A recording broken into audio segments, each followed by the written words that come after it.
6:45 a.m., ligtas ng nakalapag sa NAIA Terminal 3 ang 299 na Pinoy repatriates mula sa Dubai sakaya ng Emirates Flight 336. Ayon nga sa DMW, karamihan sa mga pasaherong ito ay mga kababaihan, bata at mga infants. Personal silang sinalubong ni DMW Secretary Hans Leo Pakdak. So mayong buntag kanatong tanan o welcome back sa atong YouTube channel. Unya daghang kayong salamat mga par sa inyong pagsuporta sa ako ang mga viewers, sa ako ang mga subscribers, ug sa ako ang mga bag-o nga subscribers diha. Daghang kayong salamat ninyo og mayong buntag kanatong tanan. So sa dili pa ta magpadayon sa to ang hisgot-hisgotanan matag adlaw sa atong video reaction, palihog ko og subscribe mga par kay para ma-update mo sa atong mga i-upload nga mga video reaction. So karon mga par, arita ning issue sa giingon ni Sara Duterte nga kung gustuhon nga magpadaog eroplano dito sa Middle East para kuhaon ang mga OFW nga na stranded dito para makauli na dinhi sa Pilipinas.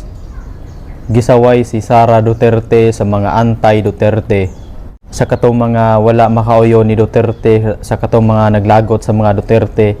Gisaway si Sara Duterte. So sa katong ng mga nasuko ni Duterte, sa katong wala makauyo sa mga Duterte, kahibaw na mo mga par kung kinsa na sila, kung unsay rason nganong wala sila makauyo ni Duterte, nganong nasuko sila ni Duterte. Dili lang nato i-mention, pero kita nga nakibaw, nasayod ta kung unsay rason mga par, kung nganong nasuko sila ni Duterte o wala sila makauyon. So karon si Sara Duterte mga par, gisaway sa mga anti-Duterte sa giingon ni Sara Duterte nga kung gustuhon, kung pagitaan og paagi nga makauli ang mga OFW nga na stranded dito sa Middle East, gumikan sa gubat sa Israel, sa US ug sa Iran.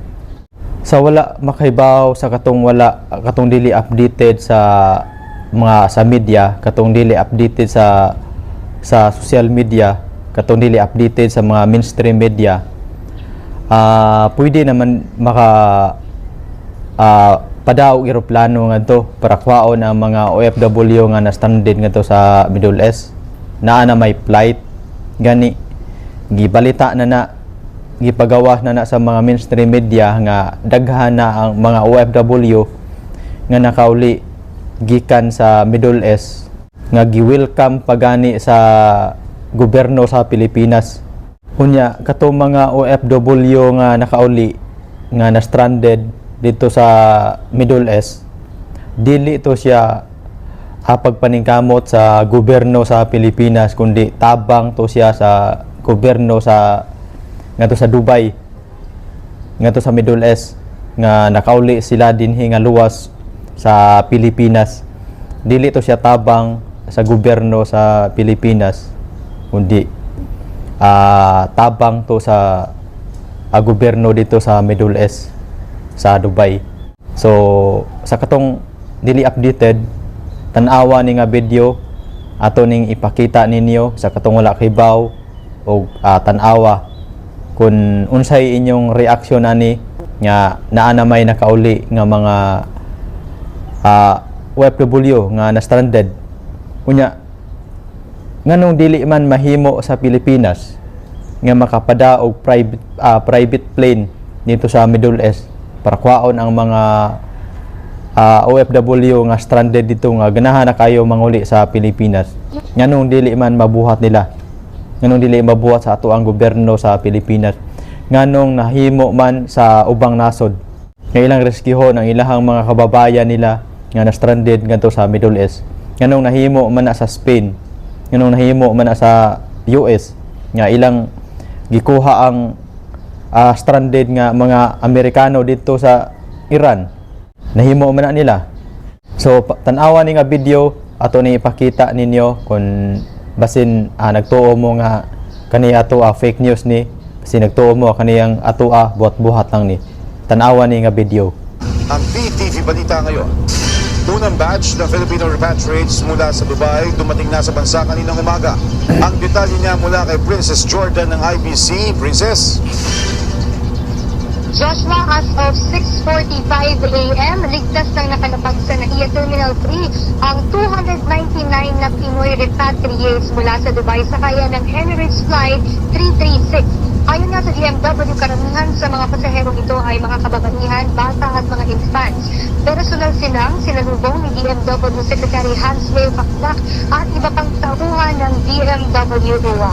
Kamakailan ay marami ng mga OFW na nasa 80 to 100. So nakita ninyo ang video nga nakauli na ang mga OFW gikan sa Middle East o welcome pa sa gobyerno dinhi sa Pilipinas sa katong mga antay Duterte, sa katong nagsaway ni Sara Duterte nga kung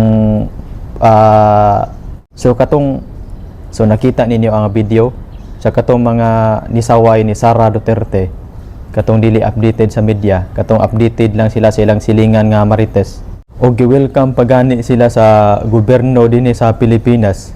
Igo na lang sila sa pagdawat, wala sila gikatabang sa pag-auli sa mga OFW. Tabang to sa laing nasod. So mo na nakalisod nga mo komenta dinhi sa social media unya watak hibaw unsay tinuod to manggiingon ang ni Sara Duterte nga kung gustuhon nga magpadaog private plane ngadto mahimo kayo na kay naa na may mga flights kay nganong nakauli man to dinhi sa Pilipinas ang katong mga stranded sa gera nga to sa Middle East. Ano nakauli man to diri kung walay flight, kung walay pagtugot sa gobyerno nga to sa Middle East nga pwede nang makapalupad sila sa ilahang mga eroplano. So daghan kayong salamat mga par og maayong buntag kanatong tanan.